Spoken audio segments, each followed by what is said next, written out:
రైతు సోదరులకు స్వాగతం. తాజాగా గోదావరి కృష్ణా వరదలకు సంబంధించి ఒక బిగ్ అప్డేట్ వచ్చింది. గోదావరిలో కూడా వరద క్రమంగా పెరుగుతూ ఉంది. 70 సంవత్సరాల్లో ఎన్నడూ లేని విధంగా ఈ ఏడాది గోదావరి ఫ్లడ్ అత్యంత దారుణంగా పడిపోయింది. గత ఏడాది ఇదే సీజన్లో గోదావరిలో 5 లక్షల నుంచి 6 లక్షల క్యూసెక్లు సముద్రంలోకి వెళ్తా ఉన్నాయి. ఈ ఏడాది ధవళేశ్వరం బ్యారేజీ కెనాల్స్ కింద నీటిని ఇవ్వడానికి కూడా ఇబ్బందులు ఏర్పడతా ఉన్నాయి. అంటే కనీసం 30-40 వేల క్యూసెక్ల ఫ్లడ్ కూడా అందుబాటులో లేదు. తాజాగా మహారాష్ట్ర నాసిక్ జిల్లాలో కుండపోత వర్షాలు నమోదవుతూ ఉన్నాయి. నాసిక్లోని పవిత్ర ప్రదేశాలు దేవాలయాలన్నీ నీట మునిగిపోయాయి. ఎన్నడూ లేని విధంగా గడిచిన 30 సంవత్సరాల్లో లేనంత వర్షం, కుండపోత వర్షం నమోదైంది. ఆ ఫ్లడ్ అంతా గోదావరిలో మొదలైంది. ఇక గోదావరిలో కొన్ని ప్రాజెక్టులకు అయితే ఇప్పటికే తెలంగాణలో 23 ప్రాజెక్టులకు గోదావరి ఉపనదుల మీద ఉన్న ప్రాజెక్టులో ఇంతవరకు సరిగా డెడ్ స్టోరేజీని దాటి వరద లేదు. రాబోయే కొద్ది రోజుల్లో ధవళేశ్వరం బ్యారేజీ గోదావరి డెల్టాకి అయితే నీటి ఇబ్బంది లేదు. ఇక తాజాగా కృష్ణానది ఫ్లడ్ కూడా పెరిగింది. కర్ణాటకతో పాటు మహారాష్ట్రలో కురుస్తున్న వర్షాలు, సాంగ్లీ, సతారా, కొల్హాపూర్, వెస్టర్న్ ఘాట్స్లో కురుస్తున్న వర్షాలతో కృష్ణానదిలో మరొకసారి వరద మొదలైంది. ఈ ఏడాది ఇది రెండో వరద. ఆల్మట్టి డ్యామ్ ఇప్పటికే 92% నిండింది. 112 టీఎంసీల ఫ్లడ్ చేరింది ఆల్మట్టి డ్యాంలో. 123 టీఎంసీల కెపాసిటీ అయితే 112 టీఎంసీలు నిల్వ చేశారు. 517 మీటర్లు మాత్రమే ఆగస్టు 15వ తేదీ వరకు ఉంచాల్సిన లెవెల్ని 518.5 మీటర్లకు తీసుకెళ్లారు. ఎగువ ప్రాంతాల నుంచి 76,000 క్యూసెక్కుల ఫ్లడ్ వస్తూ ఉంది. వచ్చిన వరద మొత్తాన్ని నారాయణపూర్కి రిలీజ్ చేస్తూ ఉన్నారు.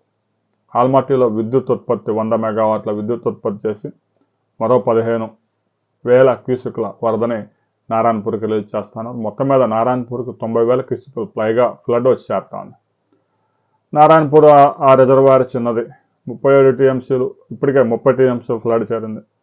ఈరోజు సాయంత్రానికి నారాయణపూర్ నిండుతుంది. ఇప్పటికే నారాయణపూర్ నుంచి ఒక 6,000 క్యూసెక్కులు వదిలి నదిలో వరద ఒకేసారి పెంచితే ఇబ్బందులు తలెత్తాయి కాబట్టి జూరాలకి ఒక 6,000 క్యూసెక్కులు రిలీజ్ చేశారు. ఈరోజు రాత్రికి మరింత పెంచే అవకాశం ఉంది. జూరాలకి రేపటికల్లా ఒక 50,000 నుంచి 60,000 క్యూసెక్కుల ఫ్లడ్కి అవకాశం ఉంది. ఇంజనీర్లు ఇప్పటికే సిద్ధమయ్యారు. జూరాలలో 10 టీఎంసీల కెపాసిటీకి గాను ఇప్పటికే 6.5 టీఎంసీలు ఉంది. వచ్చిన వరద మొత్తాన్ని విద్యుత్ ఉత్పత్తి చేసి శ్రీశైలం ప్రాజెక్టుకి రిలీజ్ చేస్తారు. రాబోయే 48 అవర్స్లో ఒక 2 డేస్లో శ్రీశైలం ప్రాజెక్టు జలకళను సంతరించుకోబోతా ఉంది. ఇక శ్రీశైలం ప్రాజెక్టు ఇంకా 160 టీఎంసీలు రావాల్సింది. అయితే ఎగువ ప్రాంతాల నుంచి వస్తున్న ఫ్లడ్ కనీసం 10-15 రోజులు కొనసాగితే కొంతవరకు శ్రీశైలంలో ఫ్లడ్ చేరే అవకాశం ఉంది. ఇక శ్రీశైలం నుంచి నాగార్జున సాగర్కి ఎప్పుడు వరద వస్తుంది అనే దానికి సంబంధించి ఇప్పుడు మనం చర్చించుకోవడం వేస్ట్. ఎందుకంటే మరో 15 రోజులు 20 రోజులు సమయం పట్టవచ్చు. నాగార్జున సాగర్లో కూడా డెడ్ స్టోరేజ్ ఉంది.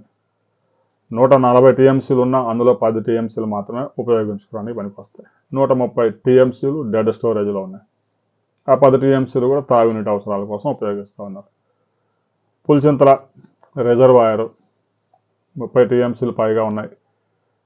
డెల్టాలో అత్యంత క్లిష్ట పరిస్థితుల్లో ఉపయోగించుకోవడానికి ఆ నీటిని అలా రిజర్వర్లో ఉంచారు. ఇక పట్టిసీమ నుంచి కూడా ఒక 6,500 క్యూసెక్కుల ఫ్లడ్ వచ్చి చేరుతూ ఉంది ప్రకాశం బ్యారేజీకి. కృష్ణా డెల్టా రైతులు, ఆయకట్టు చివరి రైతులు కొంత నీటి ఇబ్బంది ఎదుర్కొంటూ ఉన్నారు. నాట్లు వేసే సమయంలో బాగా వర్షాలు నమోదైతే రైతుకి పెద్దగా నీటితో అవసరం ఉండదు. కేవలం కెనాల్స్ మీద ఆధారపడి నాట్లు వేయాలంటే చాలా ఇబ్బందికరమైన పరిస్థితి. కృష్ణా డెల్టాలో కొంత నీటి సమస్య తీవ్రంగా ఉంది. పెద్ద వర్షం 5-6 సెంటీమీటర్లు 8 సెంటీమీటర్ల వర్షపాతం నమోదైతే ఆ వర్షానికే నాట్లు వేసుకోవచ్చు. అలాంటి పరిస్థితి లేదు. పట్టిసీమ నీరే దిక్కైంది. దీనికి సంబంధించి ప్రభుత్వం, ముఖ్యమంత్రి చంద్రబాబు నాయుడు కృష్ణా డెల్టాలో, గోదావరి డెల్టాలో కూడా ఇక రైతులు వరి నాట్లు వేయవద్దని ఆదేశాలు జారీ చేశారు. ఆ వివరాలతో మరో వీడియోలో మనం కలుసుకుందాం.